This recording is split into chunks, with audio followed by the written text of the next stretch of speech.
Welcome back to Ozarks Tonight.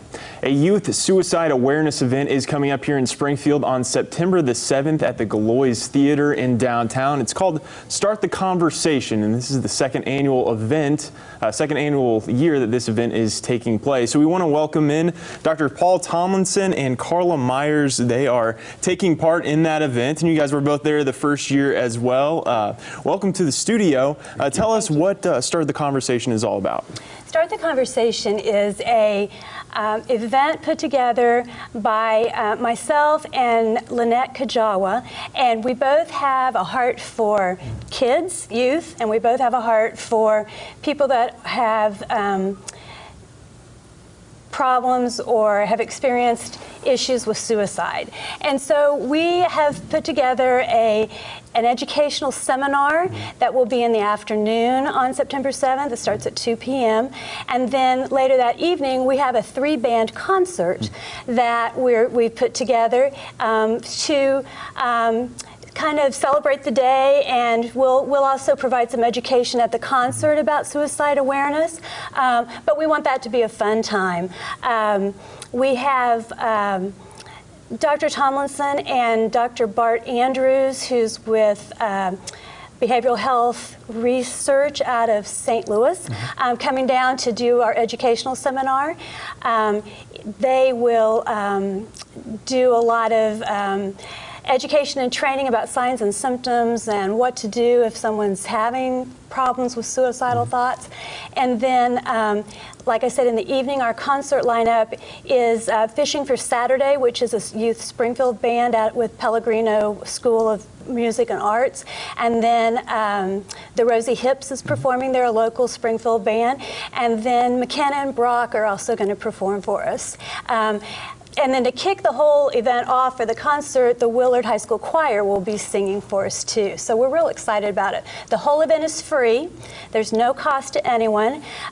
No one needs a ticket for the educational seminar, but they do need to get a ticket for the concert. Okay. Dr. Tomlinson, you're going to be leading the seminar in the afternoon. Kind of touch on some of the topics that you guys are going to be covering. Right. Well, Dr. Bart Andrews and I are going to be doing 2 different sessions, and between the two of us, we'll be covering everything from sort of social media influences on suicide among youth in particular. We'll be talking about, as Carla said, we'll be talking about signs and symptoms. We'll be talking about strategies for intervening when you feel like someone near you is experiencing suicidal thoughts or intent. We'll be talking about the latest research on what we know, the best knowledge we have about who dies by suicide and why. We'll be sort of doing some myth busting about suicide, and hopefully empowering folks to really, as it's called, start the conversation, because that's really the #1 thing that, in my view, ends up in unnecessary suicides, is an unwillingness to bring up the subject in many cases. Why now in 2019, and I know you guys had the event last year in 2018, but why in this time that we're living in, is it the right time to start the conversation? I think it's obviously because, you know, you look at what's happening. We have something of an epidemic of suicide. We now know that among as the CDC keeps the age bands from ages 10 to 35, it's the #2 cause of death across the board. Number 10 across the board for all age groups. We know that people are dying by suicide at rates that are higher than what we're losing to motor vehicle accidents. And I think that's a really good analogy, by the way, one I always bring up, and I will beat it over and over and over in public, is, you know, we lost about 47,000 people to suicide last year in this country. We lost many fewer than that, maybe close to 40,000 to motor vehicle accidents. And the prevention aspect is what this is all about. And you think about, the analogy is, we spend a lot of time and effort on airbags and guardrails and rumble strips and signs and educational campaigns. And so this is all about us becoming the rumble strips. You know, this is about us being the guardrails for people in our lives, because that's what it takes to save people's lives. Absolutely. And when you have a group of young people that are there listening to what you say, what are some of the main things that you're trying to get across to them at the event like this?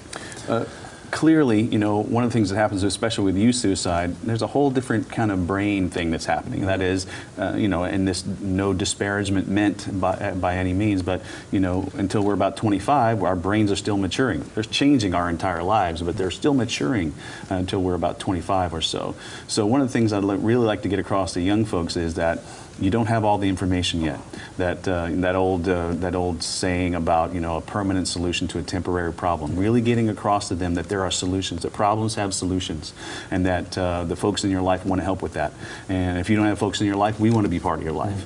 You know, that's really, again, what it's all about, is being your guardrail and your airbag to help you stay. And how did the idea come about to team the educational part of the day with the music as well? Well, like I said, my co-partner in this endeavor is Lynette Kajawa. She has a background in music education. She's been a choir director for many churches in the Springfield area. So it was really her idea to kind of combine the music with the education.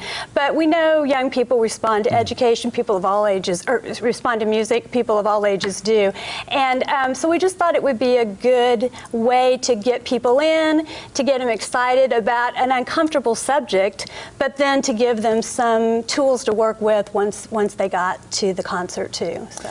And if there's people watching tonight that want to learn more information, they're excited about hearing what you have to say and taking in the live music as well, how can they find more information and get signed up? Well, we have a website. It is start-the-conversation.org, and all the information is on there, as well as a link to get tickets. There's also a Facebook page and a Facebook event page, and that's under Start the Conversation as well. All right, very good. Carla Myers, Dr. Paul Tomlinson, I want to thank you guys for coming in today, and we're looking forward to the event here coming up on September the 7th. Thank you. Thank you. All right, we'll be back with more Ozarks Tonight right after this.